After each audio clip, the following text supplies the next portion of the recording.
Record keeping is a major ingredient in running a business. Absence of proper record keeping can easily make a business to fail. No wonder 95% of small businesses fail within 5 years of startup. My name is Jeta Ogupola. If you want the best tips, tricks and strategy to enhance the profitability of your business and pay your tax with a smile, then subscribe to this channel and please tick the bell so that when next we have a new video, you can be notified.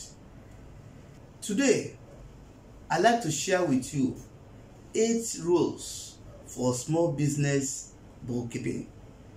And if you stay to the end, I'll give you additional 2 tips that will surely make your day. Let's dive in. When developing a business record keeping, it is very essential that small business owners should consider these rules. Number 1, records should be separated into permanent records. These consist of your certificate of incorporation, your particulars of directors, licenses, and some other documents that are of permanent nature. Another one is you keep a file for correspondences. That is, it is a file of correspondences, especially for people who do business with you. And lastly, the record keeping must be for financial transactions, which take care of every of your financial dealings. So number one rule that you need to observe is your records should be separated into permanent, correspondence, and financial transactions. Number 2 rule says all records must be sorted and categorized according to the nature and type, and also they must be filed according to dates. You are expected to file records according to nature. For instance, we said that the number 1 rule is that records should be separated to permanent, correspondence, and financial transactions. For instance, when you want to put your financial transactions, you put sales in a particular place, which means you have categorized sales as records. Then you look at some other ones like purchases and others. Then when you are filing each of these categories, you need to file them on date basis.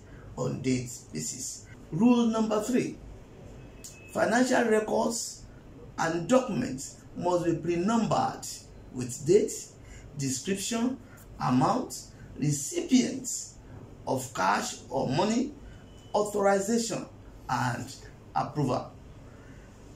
When there are records for you, like your voucher, like your invoice, it is expected that they are prenumbered.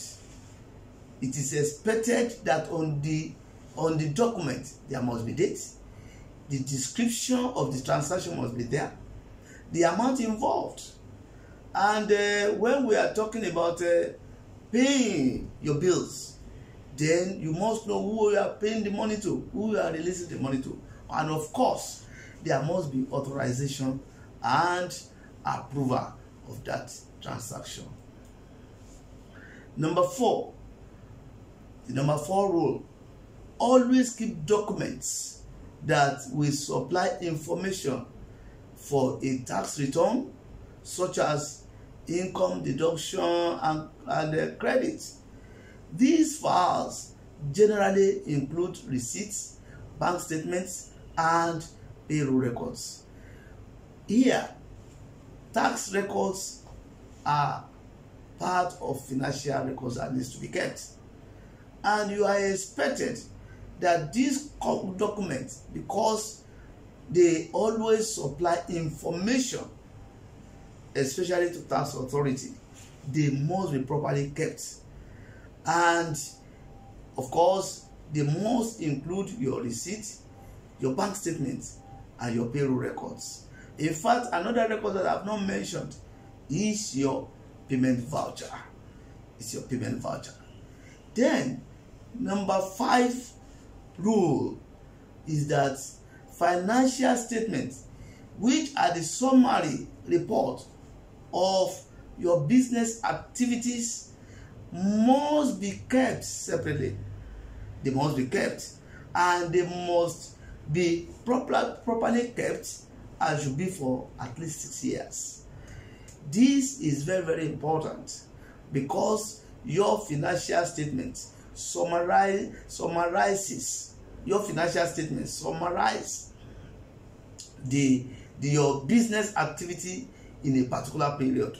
For instance, your financial statement is produced yearly, and as such, it must be kept, and it must be kept for 6 years. Number 6 rule is that tax records that provide information about employees, including payroll, pension, and other statutory deductions and remittances on behalf of employees, should be archived at least for 6 years. We are talking about something that relates to employees here. Any records that relates to employees in terms of payroll, deductions, remittances, all these documents should be kept properly, and they should be kept for at least 6 years. Number 7 rule is that for the accounting and bookkeeping records, it's better to embrace electronic bookkeeping and schedule regular backups. I would like to let us know here that when we are talking of accounting and bookkeeping records, there are 2 categories.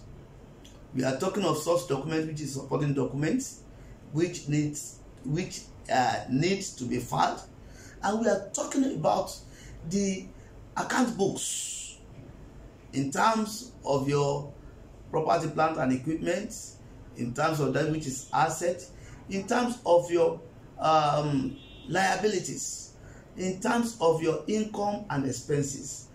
They are kept through ledgers. And what I'm suggesting for you here is that it's better you have this electronically, so that you can easily generate it. You know, it's part of the process of your business. The last rule, which is number 8, is that while it might be difficult to get receipts for some expenses, which might be in terms of transportation, it might be in terms of meals, it can be in terms of any other expenses that you cannot get receipt for, it is better for your business to generate what we call voucher. Voucher will show what the transaction is for, the date it was incurred, the amount involved, and it will show even the person who received the money. As promised you earlier on, I'd like to give you 2 additional tips that will benefit you for at least watching this video up to this moment.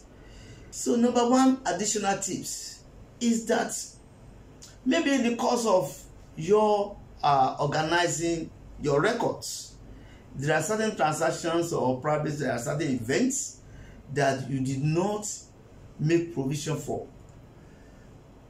This type of documents, and you know that they will be relevant in future, instead of throw them away, you still need to keep them.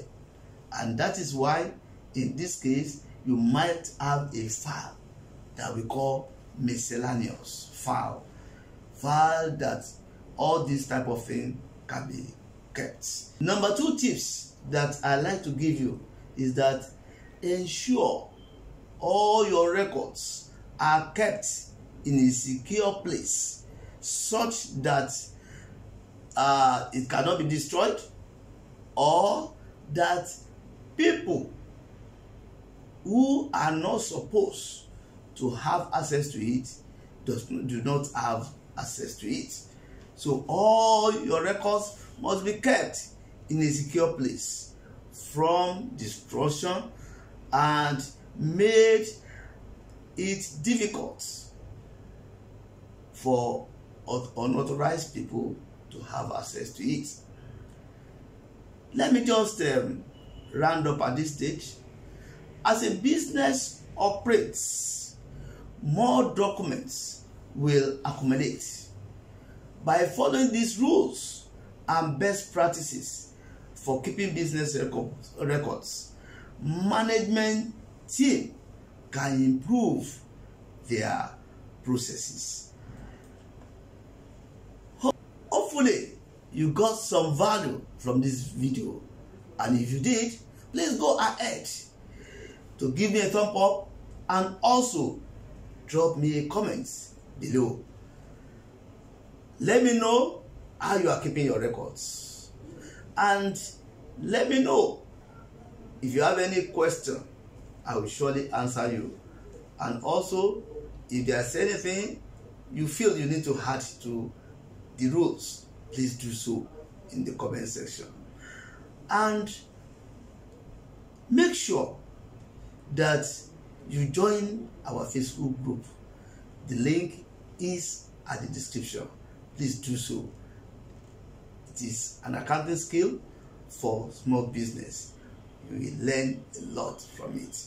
Until I come your way next time, I wish you God bless.